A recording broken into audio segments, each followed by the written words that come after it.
There comes a season when life grows quieter, not because you failed to hold on to people, but because God gently allowed the noise to fade. As the years pass, friends move on, conversations thin out, and the days feel longer than they used to.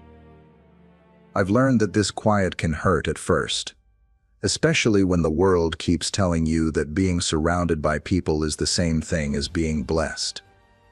But Scripture paints a different picture, one where God often steps closest when the crowd steps away. This kind of solitude is not a punishment. It is often an invitation. I have come to see that growing older alone does not mean being forgotten, overlooked, or set aside by God. In the Bible, loneliness is never the final word. God Himself speaks directly into the fear of being alone. The Lord is near to the brokenhearted and saves the crushed in spirit. Psalm 34:18. Near does not mean watching from a distance. It means present, attentive, and involved, even when no one else seems to be. The world measures a life by numbers. How many friends you have, how many people call, how many seats are filled around your table. God measures a life by faithfulness, by trust, by a heart that still turns toward Him in the quiet. Scripture reminds us, God sets the lonely in families. Psalm 68:6. Sometimes that family is not made of many voices, but of one steady presence, the Lord Himself, walking with you day by day.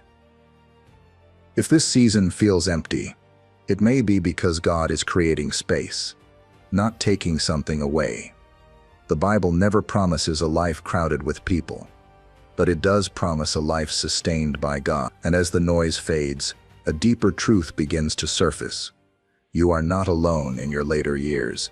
You are being held, guided, and known more intimately than ever before.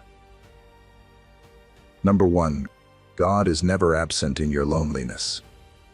When people drift away and life becomes quieter, it is easy to assume that absence means abandonment. But the Bible never equates loneliness with God's distance. In fact, Scripture consistently reveals the opposite pattern. When human support thins out, God draws nearer. Loneliness is often where His presence becomes clearer, not weaker. This is not a poetic idea. It is a repeated biblical reality. Throughout the Bible, God meets His people not in crowds but in quiet places.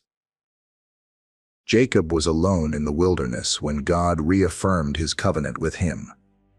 Elijah believed he was completely alone, hiding in fear, when God gently reminded him that He had never left. Even David, surrounded by enemies and betrayal, could still say, "Even though I walk through the valley of the shadow of death, I will fear no evil, for you are with me." Psalm 23:4. The valley did not cancel God's presence, it revealed it. Growing older without close companions can feel like standing in that same valley. But Scripture assures us that God does not retreat when others do. "I will never leave you nor forsake you." Hebrews 13:5. This promise was not given to people with full calendars and busy social lives. It was given to believers facing uncertainty, loss, and isolation. God ties His faithfulness to His character, not to our circumstances. There is a deep comfort in knowing that God's nearness does not depend on how many people check in on you. His attention does not wander. His care does not diminish with age. When conversations grow fewer, His voice does not grow faint. When invitations stop coming, His invitation remains open to pray, to rest, to trust, to walk with Him. Loneliness can sharpen the fear that you have been left behind. But the Bible shows us that God never treats solitude as abandonment. Instead, He uses it as a place of companionship. When you sit alone, unseen by others, you are still fully seen by God, and that truth transforms solitude from a wound into a shelter. Number 2. Solitude is where God shapes the heart. The Bible does not portray solitude as an empty or wasted season. Again and again, Scripture shows God doing His deepest work in moments of quiet separation. Solitude is not where faith dies, it is often where faith matures. When distractions fall away, the heart becomes more attentive, more honest, and more receptive to God. Moses spent decades in obscurity before leading Israel. David learned to trust God while watching sheep, far from applause. Jesus himself regularly withdrew from crowds to pray in lonely places. These were not pauses in God's plan. They were essential preparation. Be still and know that I am God. Psalm 46:10 is not a suggestion for the busy only. It is a command rooted in trust, stillness, and surrender.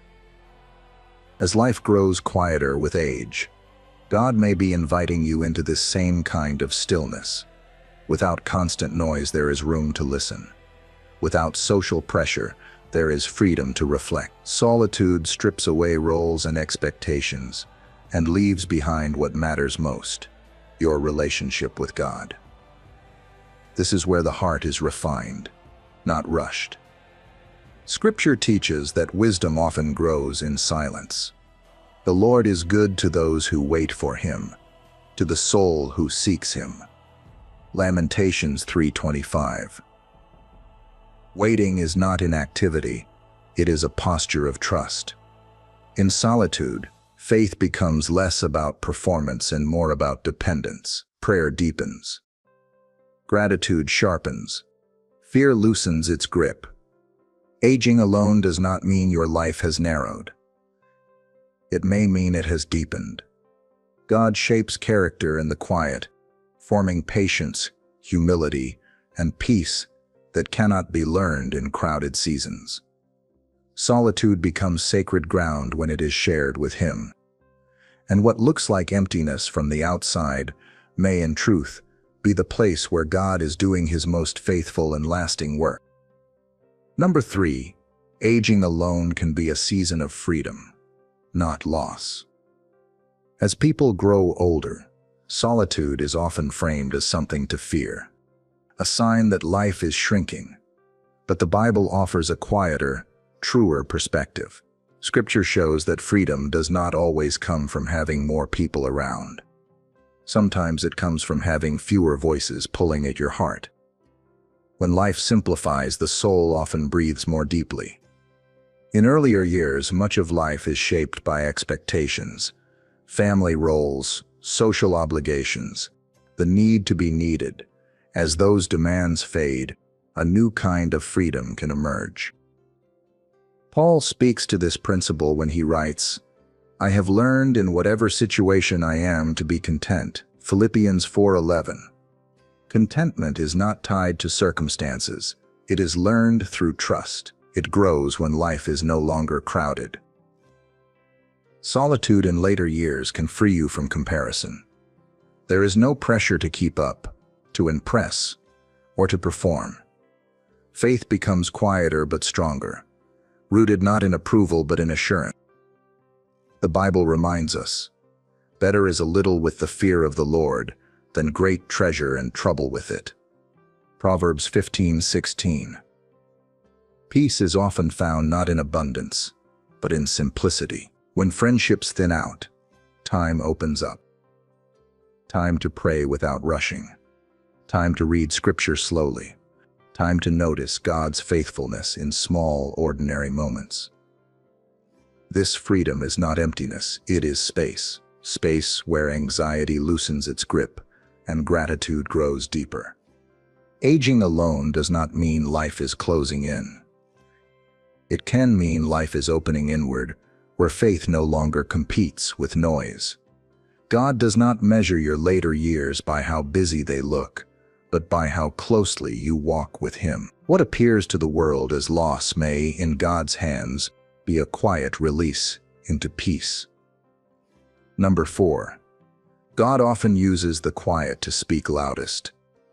The Bible is clear about one thing: God does not need noise to speak. In fact, some of his clearest words are spoken in silence. When the crowds disappear and life slows down, God's voice often becomes easier to recognize. Quiet is not God's absence. It is frequently his chosen setting. Elijah learned this lesson on the mountain. God was not in the wind, the earthquake, or the fire, but in a still small voice. 1 Kings 19:12. The power of God was not diminished by silence. It was revealed through it. This pattern appears again and again in Scripture. God speaks when hearts are attentive, not when lives are crowded. In seasons of solitude, distractions lose their power. There is less noise to drown out conviction, comfort, and guidance. The Bible encourages this posture of listening. "Speak, Lord, for your servant hears." 1 Samuel 3:9. Hearing God requires space, not just around us but within us. As friends grow fewer and conversations quieter, God may be inviting you to listen more closely. This does not mean he had nothing to say before. It means you are now in a position to hear him differently. Silence softens the heart. Stillness sharpens discernment. Prayer becomes less about words and more about presence. God does not shout to compete with the world. He waits. And when life finally becomes quiet enough, his voice rises, not loudly, but clearly. What feels like isolation may actually be divine invitation. In the quiet, God is not distant. He is near, speaking peace, reminding you that your life is still guided, still purposeful, and still held in his care. Number 5. Fewer friends, deeper faith. The Bible never teaches that faith grows strongest in large circles. Again and again, Scripture points to depth over numbers, devotion over popularity, and faithfulness over familiarity. As friendships thin with age, it can feel like something essential is missing. But biblically, fewer companions often lead to a more focused and grounded walk with God. Jesus himself did not surround himself with many close friends. Even among the 12, only a few were invited into his most intimate moments. This reminds us that spiritual depth has never depended on how many people walk beside us. But the Lord is my portion, says my soul, therefore I will hope in him. Lamentations 3:24. When God becomes your portion, nothing essential is lacking. With fewer relationships, distractions lessen. There is less need to explain yourself, less pressure to maintain appearances, and less emotional noise pulling at your spirit. Faith becomes simpler and purer. Prayer becomes more honest. Scripture becomes more personal. Instead of spreading your energy thin, your heart learns to rest more fully in God. The Bible often describes faith as a rooted life. Roots grow downward, not outward, and deep roots usually grow in quiet soil. Blessed is the man who trusts in the Lord. He is like a tree planted by water. Jeremiah 17:7-8. That strength is not visible at first, but it sustains the tree through heat and drought.